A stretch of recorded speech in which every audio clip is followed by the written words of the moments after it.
we think about death changes depending on whether we're thinking about dying ourselves or about losing the people we love.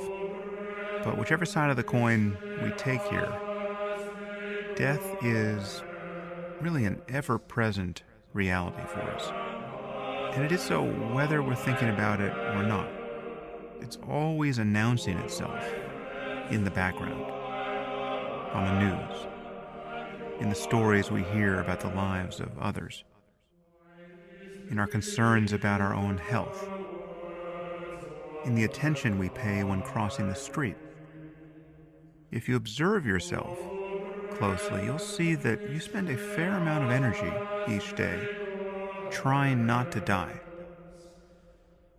And has long been noted by philosophers and contemplatives and poets, death makes a mockery of almost everything else we spend our lives doing. I mean, take something like road rage. This is probably the quintessential example of misspent energy. You're behind the wheel of your car, and somebody does something erratic, or you're probably just driving more slowly than you want, and you find yourself getting angry. Now, I would submit to you that that kind of thing is impossible if you're being mindful of the shortness of life.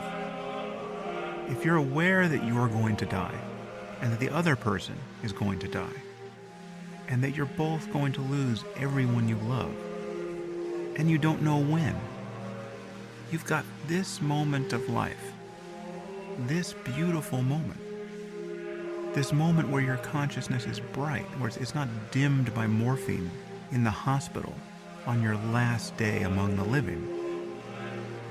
And the sun is out, or it's raining. Both are beautiful.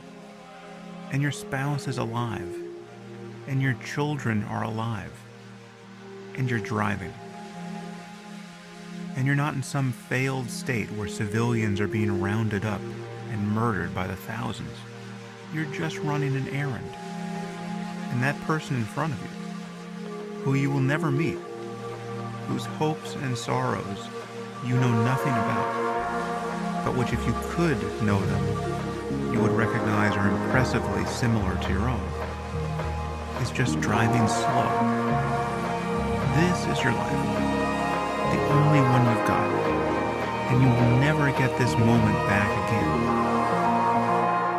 And you don't know how many more moments you have.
No matter how many times you do something, there will come a day when you do it for the last time.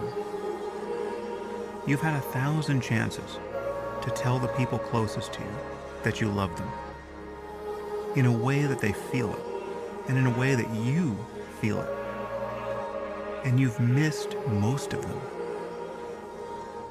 And you don't know how many more you're going to get.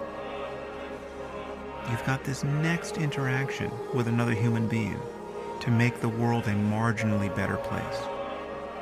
You've got this one opportunity to fall in love with existence. So why not relax and enjoy your life? Really relax. even in the midst of struggle, even while doing hard work, even under uncertainty. You are in a game right now, and you can't see the clock, so you don't know how much time you have left. And yet you're free to make the game as interesting as possible. You can even change the rules. You can discover new games that no one has thought of yet. You can make games that used to be impossible suddenly possible, and get others to play them with you. You can literally build a rocket to go to Mars so that you can start a colony there. I actually know people who will spend some part of today doing that. But whatever you do, however seemingly ordinary, you can feel the preciousness of life. And an awareness of death is the doorway into that way of being in the world.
Awareness of death is the doorway into that way of being in the world.